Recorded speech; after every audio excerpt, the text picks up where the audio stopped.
You're like, what are you gonna fucking Gillette me? I always have tried to be morally conscious of what's happening, especially whenever it's someone who is not even yet had a fully developed brain in the world. You know what I mean? Like, just like with this, we had another client wanting a face tattoo. You can be 50 and not have a fully developed brain in this world. This is true. And even be very successful. At some point, you're on your fucking own. I'm not fucking looking out for you. Well, and then you reserve the right as management or the owner or the artist to just not do it.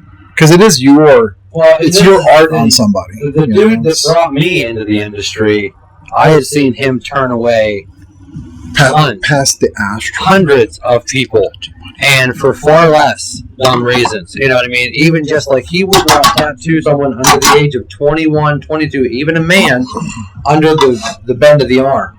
Nothing on the lower forearm, nothing on the hand. I mean, of course, this was 15, 20 years ago. You know what I mean? Like, this was, whenever I was first, 18, 19, just first getting into professionally tattooing.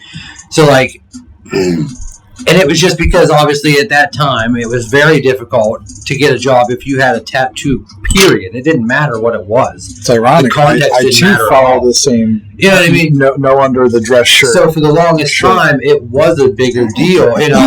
Like, listen, if you have a visible tattoo, you're fucking already cutting your chances in half, if not more, getting employed anywhere, even a fucking McDonald's, which may be hard to believe in this day and age, but it wasn't that long ago that we were fucking judged and hated and treated like assholes and criminals and drug addicts just because we had tattoos. We could have been saints. It didn't matter. 7.5 minutes ago. So it's like I had seen him literally having fucking screaming matches with parents that were like, listen, I have the money. I'm signing for him. It's your fucking job to do the tattoo. I'm paying you to do the fucking... And like, who the fuck are you? You know what I mean? Like, I'm looking out for your son's future, and you're demanding that I mark his body permanently when all I'm doing is telling you, hey, get it somewhere else, somewhere you can cover it up, somewhere you can hide it.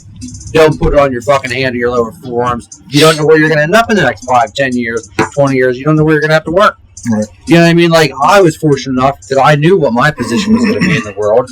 I had a fucking stick and poke tattoo that was done by my dad on my hand when I was 13. So I was like, same thing, confidence that my parents had that, like, listen, he's only got one direction. He's going to be a tattoo artist and he's going to be covered in tattoos and look like a fucking idiot. You know what I mean? So here I am.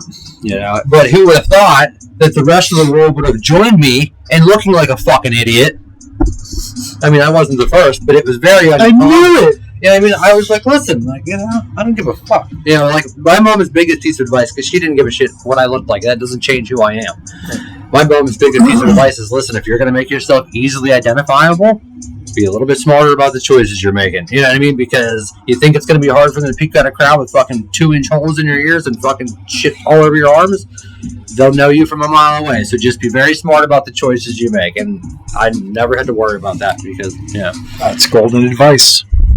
Now I blend in like a motherfucker. Now you look like a real.